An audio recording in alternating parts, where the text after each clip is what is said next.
एक शांत शाम थी। पिता और बेटी घर के छोटे से डाइनिंग टेबल पर साथ में डिनर कर रहे थे। चारों तरफ सुकून था, मगर तभी अचानक सब कुछ बदल गया।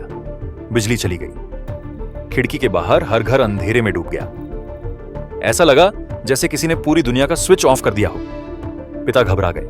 बेटी चुपचाप उठकर अपने दादा के पुराने कमरे में गई। वहां सब धूल से ढंका था, मगर एक कोने में रखे कुछ पुराने रेडियो उपकरणों ने उसका ध्यान खींचा। उसने एक डिवाइस को ठीक करने की कोशिश की। अचानक उसमें से कुछ आवाजें आने लगी और फिर एक जानी पहचानी आवाज सुनाई दी। अगर तुम ये सुन रही हो तो सुनो ध्यान से। दादा की आवाज थी।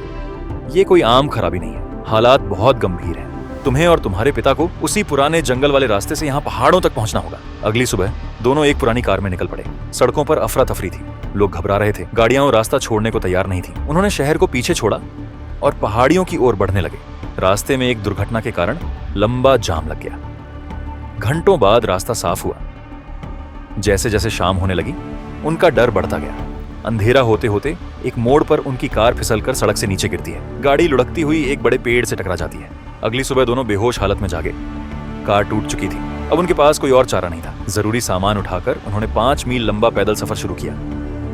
नदी किनारे वाला मुश्किल और घना रास्ता। रास्ते में पिता थकान से गिर पड़े और बेहोश हो गए। बेटी दौड़कर पास के एक सुनसान घर तक पहुंची। एक अजनबी व्यक्ति ने उनकी मदद की और पिता को अंदर लाया। बेटी को उम्मीद थी कि सब ठीक हो जाएगा, मगर किस्मत ने साथ नहीं दिया। कुछ देर बाद पिता की सांसें थम गई। आंखों में आंसू लिए बेटी ने पहाड़ी की चोटी पर पिता का अंतिम संस्कार किया। अब उसे अकेले ही आगे बढ़ना था।